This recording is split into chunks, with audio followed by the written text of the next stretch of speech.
यो भूत्वात्र नराकृतिः स भगवान् प्रसन्नोऽस्तु सहजानन्द ईश्वरः।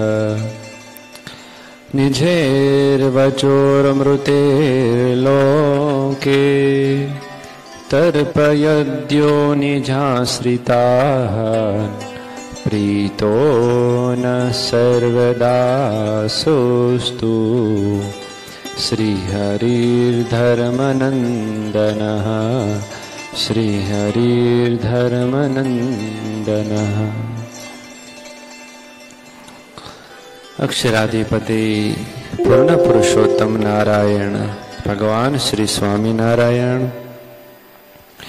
गढ़पुराधिपति श्री गोपीनाथ जी महाराज, वृंदावन विहारी श्री कृष्णचंद्र भगवान, वैकुंठाधिपति श्री रामचंद्र भगवान तथा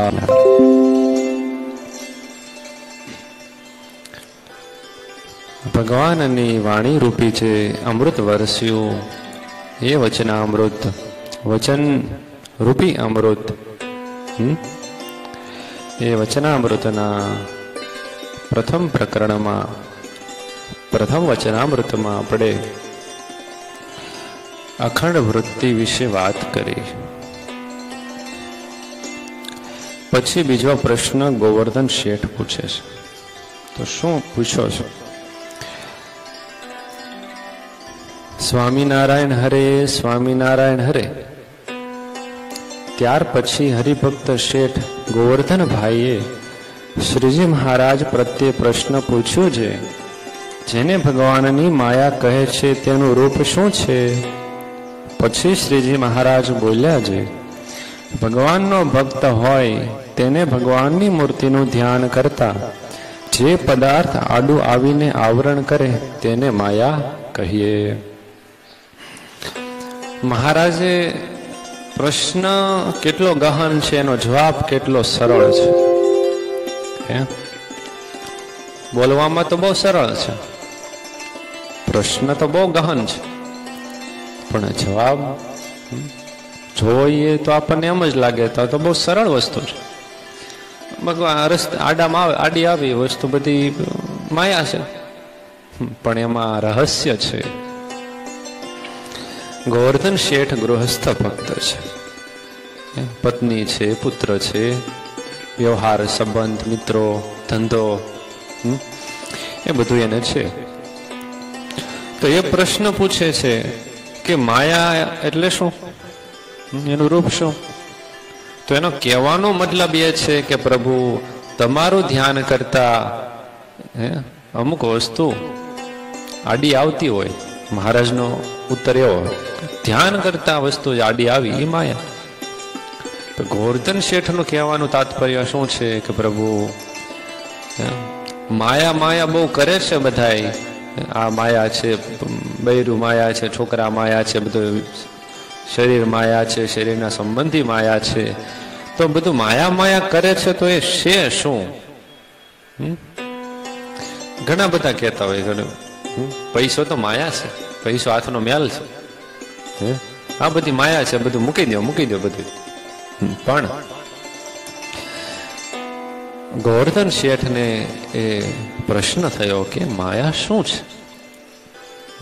અનેક વક્તાઓ, વિદ્વાન, પંડિતો, શાસ્ત્રજ્ઞ હોય, પુરાણી હોય, એ બધા વાત કરતા હોય શાસ્ત્ર અનુસારે કે બ્રહ્મ સત્ય, જગત મિથ્યા. શંકરાચાર્ય કે તો બધું ખોટું છે, બધું દેખાય છે, નામ રૂપ મિથ્યા છે, એવું કહેવા વાળા હોય તો એને જવાબ શું આપવો? માયા એટલે શું જવાબ દેવો પછી? અને આપણે શું સમજવું? એ કામ ખેંચે, એ કામ ખેંચે. તો ભાઈ તમે એવો પ્રશ્ન પૂછો કે છે એ બરોબર જ છે ને, એમાં શું નવીન વાત છે? એ બધા વિદ્વાનો કે બરોબર જ છે, તમે એમ કહેશો, એમાં શું તકલીફ છે? પણ માયાનું એ સૂક્ષ્મ સ્વરૂપ છે. જેમ આપણું આ શરીરની અંદર જે ઇન્દ્રિયો છે, 4 અંતઃકરણ છે, આંતરિક ઇન્દ્રિયો છે, પ્રાણ છે, બધું સૂક્ષ્મ શરીરમાં આવે. અને આંખ, કાન, નાક, મોઢું, હાથ પગ છે એ બાહ્ય ઇન્દ્રિયો છે, સ્થૂળ સ્વરૂપ છે શરીરનું. એમ તમને જે નજરમાં આવે છે એ માયાનું સ્થૂળ સ્વરૂપ છે. અને જ્યારે તમે આંખ બંધ કરીને બેસો ત્યારે આંતરિક જે બધો વિક્ષેપ થાય છે ને એ બધું માયાનું સૂક્ષ્મ સ્વરૂપ છે. ત્રિગુણી માયા છે, સત્વ, રજ અને તમ. સત્વગુણ હોય તો પણ માયા છે, રજોગુણ તો માયા છે જ, તમો ગુણ નથી કાંઈ વાત કરાય નહીં માયા વિશે. તો એ માયા એનું સ્થૂળ સ્વરૂપ આ જગત છે, અને સૂક્ષ્મ સ્વરૂપ તમારા ચિત્તમાં રહેલો સંસાર છે, સાધુ હોય કે ગૃહસ્થ હોય. તો મહારાજે એનો સિમ્પલ ને શોર્ટ જવાબ આપી દીધો કે માયા, તમને ધ્યાન કરો આડું આવે એ માયા. તો આપણે એમાં શું સમજવું? મહારાજે તો કીધું આડું આવે એ માયા. હવે આંખ બંધ કરીને બેસો ત્યારે તમને ખબર પડે કે શું શું દેખાય છે. એ તમે ખેતી હોય તો મગફળી વાવી છે, ચોમાસું છે ને, મગફળી વાવી, કપા વાવ્યો હોય, ઘઉં વાવ્યો હોય, એ તમને આડું આવે. ખેડૂને જેને મોટો ધંધો બિઝનેસ હોય, એને કોન્ટ્રાક્ટ દીધો છે, લીધો છે, એનો માલ સપ્લાય કરવાનો છે, ચેક લેવાનો છે, એ બધું આડું આવે. પત્ની હોય તો એને પછી છોકરાઓની ચિંતા હોય, ઘરની ચિંતા હોય, એટલું કામકાજ બાકી છે, એટલું કર્યું ને એટલું કરવાનું છે, એટલી સફાઈ કરવાની છે.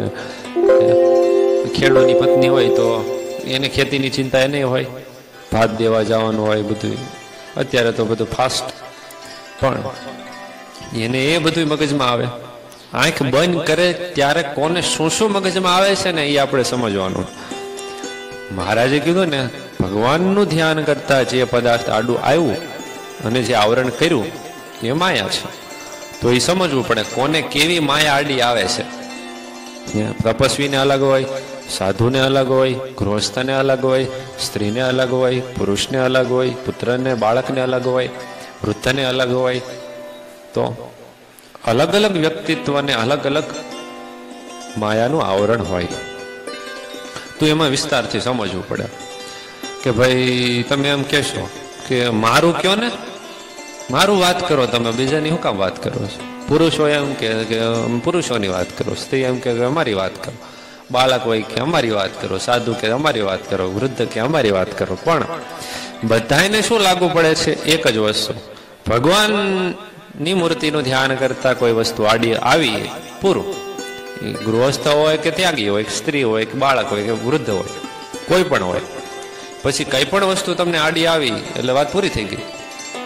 એ સાત્વિક વસ્તુ હોય, રજોગણી કે તમોગુણ, કોઈ પણ વસ્તુ, ભગવાનની મૂર્તિ સિવાય તમને બીજા કોઈ પણ યાદ આવી ગયું એટલે વાત પૂરી થઈ ગઈ. એક ભગવાન જ, એની જ મૂર્તિ. તમે ભગવાનની મૂર્તિ સંભાળતા હો, ગોપીનાથજી મહારાજની, હરિકૃષ્ણ મહારાજની સંભાળ છે, બરોબર.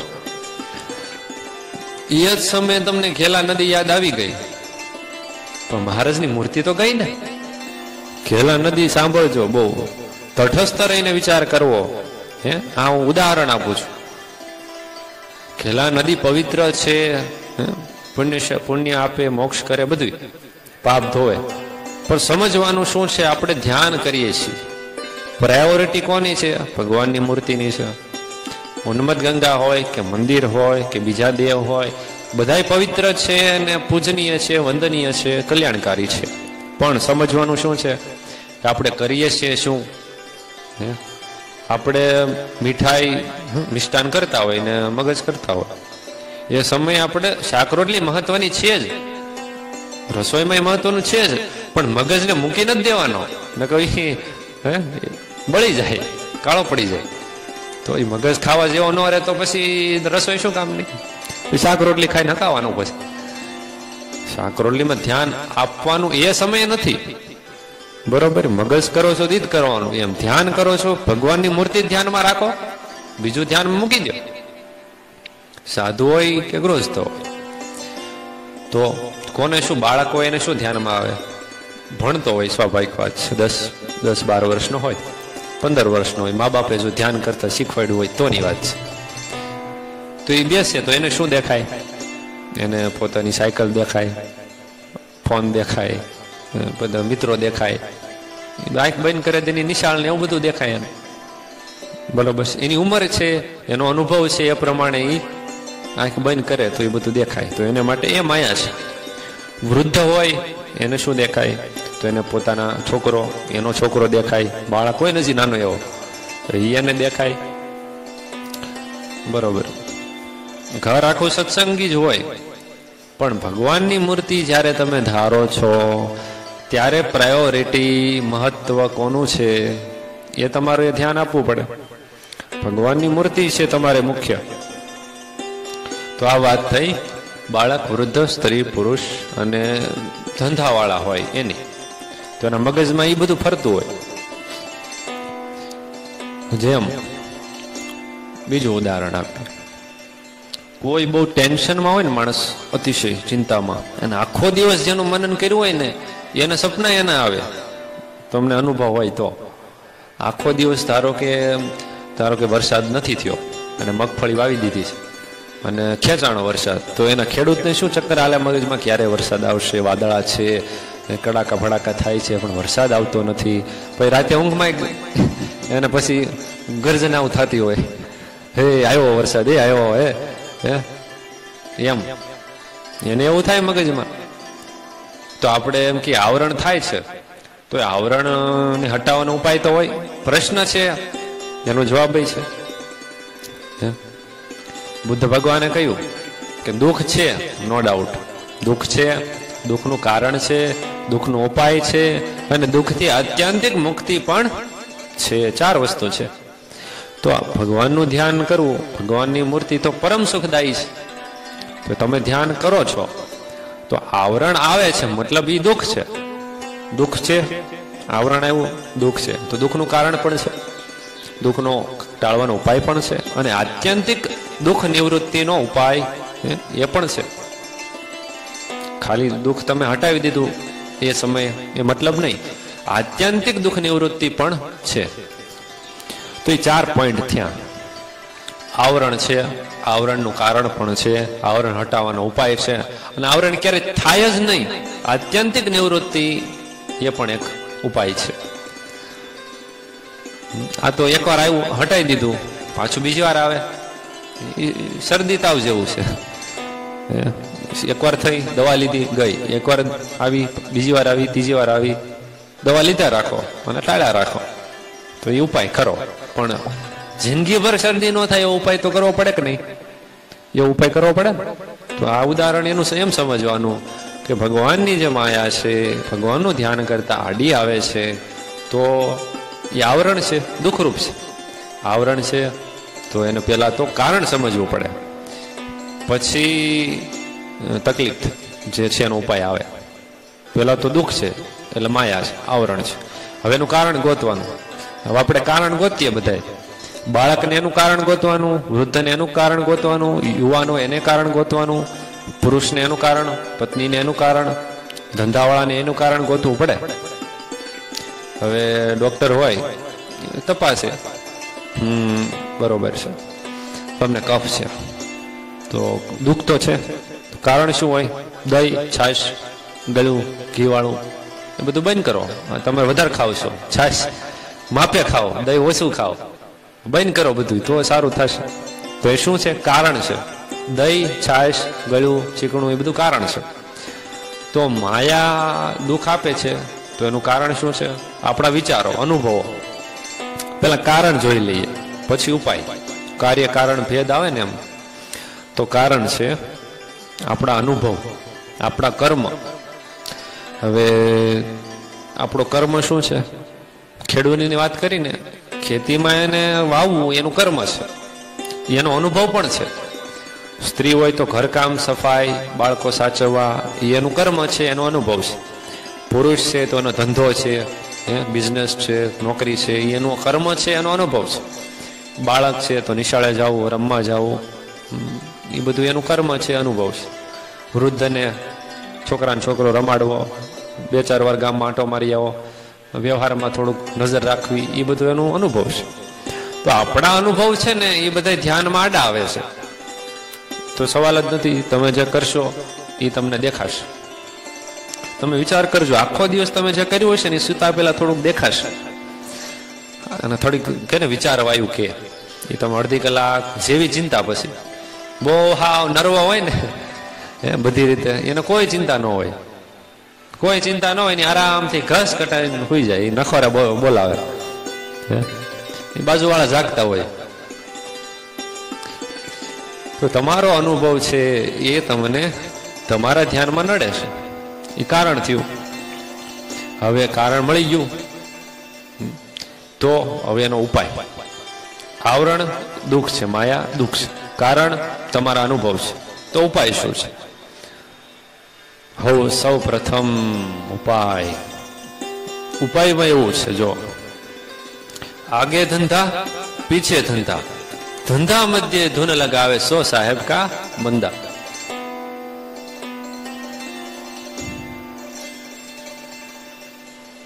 સમજાણું? મહારાજે વચનામૃતમાં કહ્યું છે, પ્રથમના 20મા વચનામૃત, કે જે ભક્ત હોય, 20માં કીધું, 21માં કીધું, 22માં કીધું. 21મું વચનામૃત છે પ્રથમનું, ગઢડાનું, એકાંતિક ભક્તનું અને અક્ષરના 2 સ્વરનું. અને 22મું છે સ્મૃતિ વિના ગાયું તે ન ગાયા જેવું. તો 2 વચનામૃતમાં મહારાજે કીધું ખાતા પીતા નાતા ધોતા ચાલતા અને બેઠતા 21માં, 22માં કીધું હાલતા ચાલતા ખાતા પીતા. તો એમાં શું કહ્યું મહારાજે, કે તમે જ્યારે ધ્યાનમાં બેસો છો ભજનમાં, ત્યારે તમને વિક્ષેપ થાય છે. શા માટે? કે તમે ધ્યાન આપ્યું નથી આખો દિવસ. દરેક ક્રિયા, શુભ ક્રિયા કરો કે અશુભ ક્રિયા કરો, ભગવાનની મૂર્તિ સતત તમે ચિંતવન સાથે રાખવાનું. તમે ખાતા હોય તો ભગવાનની મૂર્તિ થોડીક યાદ કરવાનો પ્રયત્ન કરો.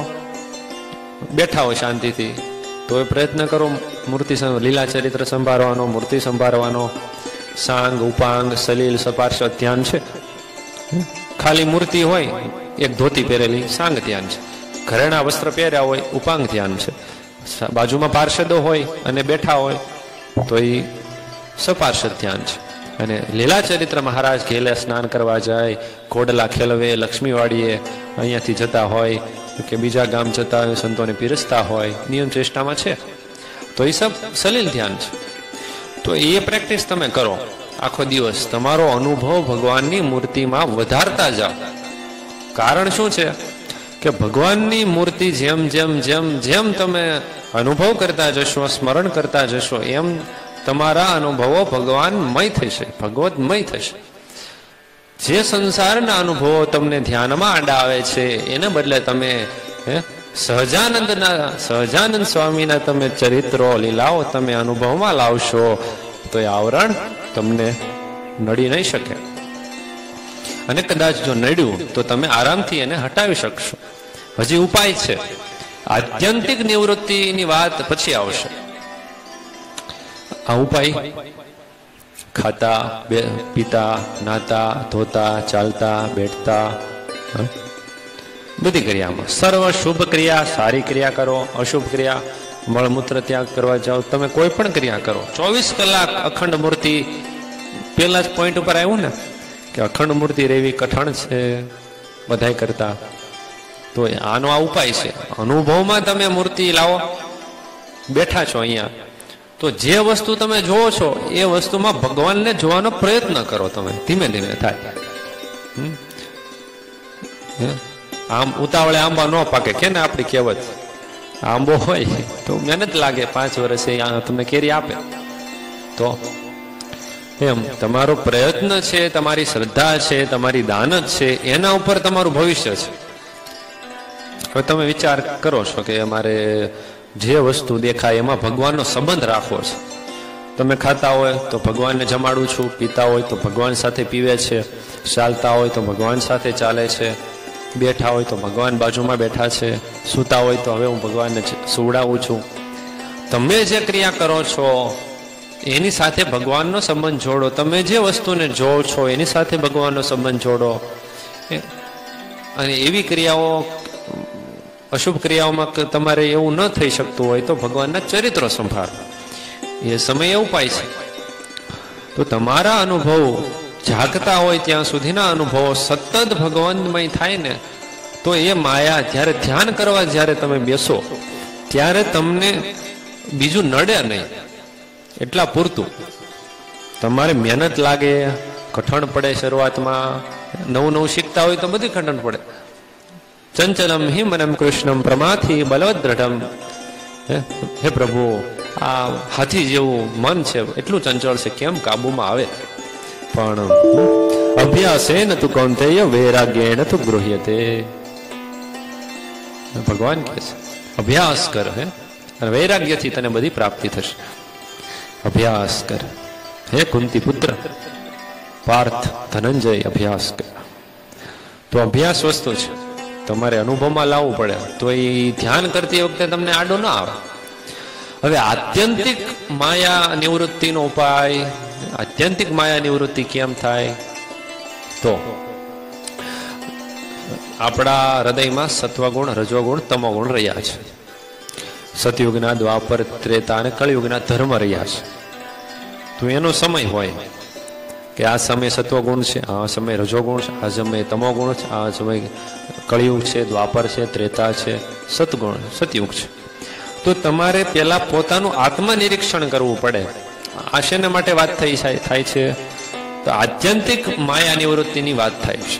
તો તમને ગમે ત્યારે ધ્યાનમાં બેસો, ભગવાનની મૂર્તિ, એમાં કોઈ આવરણ જ ન આવે. એનો શું વાત છે? એ નિવૃત્તિ કેમ થાય આવરણની, એની વાત છે. તો પેલા પોતાનું આત્મનિરીક્ષણ કરવું પડે. સમજો, તમને કઈ રોગ થયો હોય, ધારો કે છાતીમાં બળતરા થાય છે, પેટમાં દુખે છે, તો શું તમે જુઓ? પેલા ખોરાક જો કે નહીં, તમે શું ખાવ છો? એટલે આહાર જુઓ કે આ વસ્તુ વધી જાય છે, એટલે બહુ ઓછી કરો. આ વસ્તુ ખાવા જેવી નથી, બંધ કરો. તો બળતરા ધીમે ધીમે ઓછી થઈ જાય. પછી તમે સામાન્ય ખોરાક જ ખાવાનો, તો તમને કોઈ દિવસ બળતરા ન થાય. ગમે એ ખાઓ નહીં, પણ એટલું વસ્તુ ધ્યાન રાખો તો કોઈ દી તમને બળતરા થાય નહીં, પેટમાં ન દુખે. તો પછી તમને કોઈ દિવસ તકલીફ થાય નહીં. બરોબર છે? હવે એવું જ આમાં છે, તમારા હૃદયમાં સત્વગુણ, રજોગુણ, તમોગુણ આવે છે, કળયુગના, દ્વાપર, ત્રેતા અને સતયુગના ધર્મ આવે છે. તો તમારે એ નિરીક્ષણ કરવાનું ક્યારે કોનું જોર છે. તો એ કેમ ખબર પડે? પેલા તો સત્વગુણ હોય ને એનું લક્ષણ કઈ કે બહુ શાંતિ, મગજ ફ્રેશ હોય, બેઠા હોય, અને ઠંડો ઠંડો પવન ભલે વાતો હોય કે ન વાતો હોય તોય તમારા મનમાં શાંતિ હોય. કોઈ બીજા સંકલ્પ ન હોય, કોઈ ઉદ્વેગ ન હોય, ચિંતા ન હોય, બહુ શાંત અને ધીર તમારું મન હોય, ચિત્ત હોય. એટલે એને કહેવાય સત્વગુણ. આવું વર્તન હોય ત્યારે ભગવાનનું વિશેષ ચિંતન કરવું. વિશેષ. આ પેલી વાત થઈ. હવે બીજો તમોગુણ છે, રજોગુણ. રજોગુણમાં શું હોય કે સંસારી હોય એને શું હોય કે ભાઈ છોકરો ધંધે લાગ્યો નથી એની ચિંતા હોય, કે ગાડી ખોટવાણી છે, ઘરમાં કોઈક માંદું પડ્યું છે એની ચિંતા હોય, કે આ વસ્તુ લેવા જ આવી છે, આ વસ્તુ હજી આવી નથી, એનું મગજમાં એને ટેન્શન હોય, સતત મગજ ફેરા રાખે. રજોગુણ. કારણ કે સંસાર સંબંધી ક્રિયાઓ એના મગજમાં ભયમાં રાખે છે. હજી પત્ની હોય કે પુત્ર હોય કે પછી એનો પુત્ર હોય કે વ્યવહાર હોય કે પછી મિત્રો હોય, સંબંધી હોય, એ મગજમાં ચકડી શરૂ છે. તો એ રજોગુણ છે. તો એ સમયે કાંઈ નહીં કરવાનું, ભગવાનની મૂર્તિ સામે જોઈ રહેવાનું. શું વિક્ષેપ છે? No doubt. તો ત્યારે શું ધ્યાન રાખવાનું? ભગવાનનો મહિમા સમજવાનો, એ વિચાર કરવાનો. અને એવું લાગે જો તમારાથી થાય તો ભગવાનની મૂર્તિ કંઈક વાંચવાનો પ્રયત્ન કરવાનો.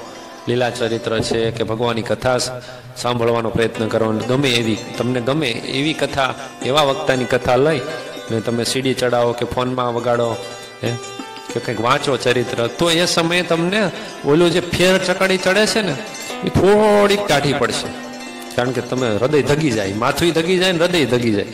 કોઈક બોલાવે ને એટલે ગરમી પકડેલા તરત. તો એ રજોગુણ છે. તમો ગુણમાં કાંઈ ન હોય, નાખોરા બોલાવતો હોય બેઠો બેઠો. બાપા એમ કે ભાઈ દુકાને જાય ને તું, નહીં બાપા અત્યારે ઊંઘ આવે છે, તમે રેવા. તમો ગુણ છે, હૃદયમાં તમો ગુણ છે. કેમ? રાતે ઊંઘ બરોબર નથી થઈ, ખોરાક નવા ધોવામાં ખોરાક પાણીમાં કંઈક ઉપર નીચે થઈ ગયું છે, તો એ તમો ગુણ આવે. આખી રાત ઊંઘ નો આવે ને દિવસે ઊંઘ આવે, તો એ તમો ગુણ છે. તો એને ઓળખી રાખો. તમો ગુણ આળસ થઈ છે, નો ડાઉટ આળસ છે ને, બરોબર. તમે નાહી લ્યો, બેસ્ટ ઉપાય છે. સ્નાન કરી લ્યો. હજી તમને એમ લાગે છે કે હજી થોડુંક આળસ જેવું છે, તો થોડુંક મગજ ફ્રેશ થાય એવું કંઈક શરબત પીવો, ચા કોફી નહીં. મગજ ફ્રેશ કરે એવાનો મતલબ બીડી સિગારેટ ચા કોફી નથી, બરોબર છે. સ્નાન કરી લ્યો, થોડુંક શરબત, થોડુંક વધારે લીંબુ નાખીને વધારે લીંબુ વાળું શરબત પી લ્યો, એટલે મગજ થોડુંક 50-60% થોડુંક સ્ટેબલ થશે, સ્થિર થશે. તમો ગુણમાં થોડુંક તમને ફરક દેખાશે કે હા થોડુંક ફ્રેશ છે. હજી મગજમાં થોડોક તમો ગુણ હશે, પણ એ તમને ઘણો ઓછો થઈ જશે. થોડોક અમુક ટકા વધશે તમો ગુણ. તમે થોડોક વોક કરવા જાઓ, હાલવા ચાલવા જાઓ, તમને ગમે એવી પ્રવૃત્તિ કરો, ગમે એવી, ગમે એમાં તમે તમારી ઉપર છે બધું, તમારી શોખ કેવા છે. પછી ફોન લઈને બેહો તો ઊંઘ આવશે. પછી શારીરિક કોઈક તમને વસ્તુ ગમે એવી, કંઈક થોડુંક બગીચામાં આંટો મારી આવો, રસ્તે આંટો મારી આવો, નદી આંટો મારી આવો, તળાવ હોય કે મિત્રો સાથે સંબંધી સાથે બેસો, ઘડીક વાતચીત કરો, તમારું મગજ ફ્રેશ થઈ જશે. તમો ગુણ કાઢવો છે આપણે બીજું કરવું નથી, પણ તમો ગુણને કેમ કાઢવો ને એ વાત છે. તો એ વાત થઈ ગઈ સત્વ રજ ને તમો ગુણની. તો એ સત્વ રજ તમો ગુણ એ એક એક યુગના નિદર્શન કરે છે. કહેતા સતયુગ છે તો સત્વગુણ પ્રધાન હોય હૃદયમાં, ત્યારે સતયુગ કહેવાય. જ્યારે સત્વગુણ હોય ત્યારે. હવે દ્વાપર અને ત્રેતા હોય ત્યારે સત્વગુણ, દ્વાપર હોય ત્યારે સત્વગુણ અને રજોગુણ મિક્સ હોય, બે મિક્સ હોય, એટલે દ્વાપર યુગની પ્રવૃત્તિ કહેવાય. ત્રેતા યુગ ક્યારે કહેવાય? જ્યારે રજોગુણ પ્યોર હોય ત્યારે એને ત્રેતા યુગ કહેવાય, અને પ્યોર કળયુગ હોય ત્યારે તમોગુણ હોય, પ્યોર તમોગુણ. તો એ ચારે યુગની જેમ પ્રવૃત્તિ હૃદયમાં, બહાર ચારે યુગ છે મહારાજ કે એમ હૃદયમાં પણ છે. તો એ સત્વ રજ ને તમ ગુણ તમો ગુણ એ તમને આમ ભલે યાદ ન રહે, પણ આમ તો ખબર પડી ગઈ ને. બહુ શાંતિ હોય એટલે સત્વ ગુણ, થોડોક મગજમાં ચક્રી હાલે છે રજો ગુણ, બહુ ઊંઘ આવે ને આળસ થાય છે તમો ગુણ. ભલે સત્વ રજ તમો ગુણ યાદ ન રહે, પણ એટલું તો યાદ રહે ને. તો એ ત્રણ વસ્તુ યાદ રાખવાની. આવું રહે છે તો એનો ઉપાય આ છે. તો પેલા તો સત્વગુણમાં સ્થિર થવું પડે. તમો ગુણ આવી જાય છે ક્યારેક ક્યારેક, ક્રોધ આવી જાય તો એ તમો ગુણ છે. તો ક્રોધના કારણોને દબાવો. આહાર શુદ્ધો ચિત્ત શુદ્ધિ, ચિત્ત શુદ્ધો ધ્રુવા સ્મૃતિ. તો આહારને કાબુમાં લ્યો તો તમો ગુણ ધીમો પડી જાય. ખોરાકમાં તીખાશ હોય ને તો મગજ ગરમ થાય. જોઈ લેજો અનુભવમાં તમારી, બહુ ગરમ તીખું ખાતા હોય મગજ જલ્દી ગરમી પકડી લે. ખોરાકમાં એ ઘટાડો. અનુભવમાં બધું ક્રોધ આવે, તમો ગુણ આવે, એવું ઓછું કરી નાખો. ખોરાક વધારે છે ઓછો કરી નાખો. રાતે ઊંઘ આવે ટાઈમે એટલો ખોરાક લેવો, એટલું પાણી પીવો.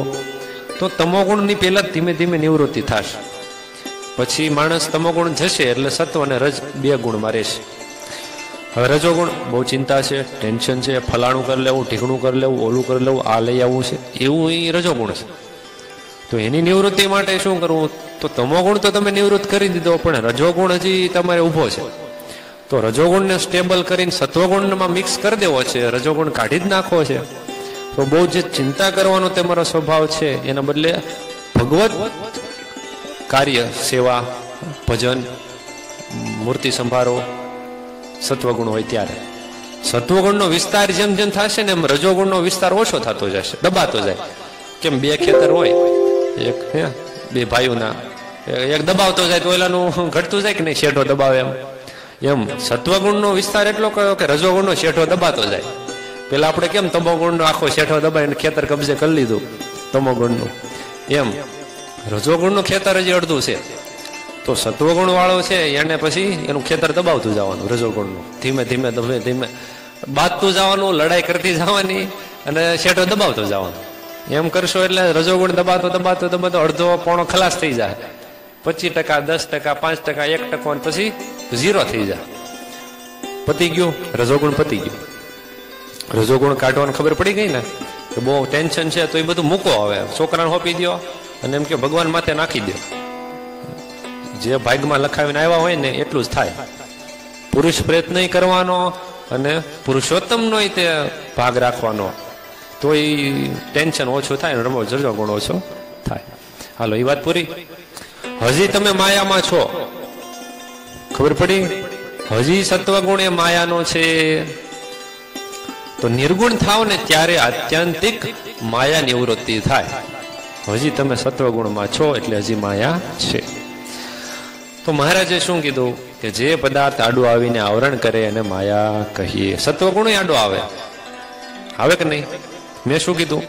મંદિર યાદ આવે વચમાં, ભગવાનની મૂર્તિની વચ્ચે મંદિર યાદ આવે, ઉન્મત્ત ગંગા યાદ આવે, દરબારગઢ યાદ આવે, કોઈ સંતો યાદ આવી જાય, એકાંતિક ભક્તો યાદ આવી જાય, તો પણ સત્વગુણ છે, નો ડાઉટ પવિત્ર છે, કલ્યાણકારી છે, પણ આપણું પ્રાયોરિટી કોણ છે?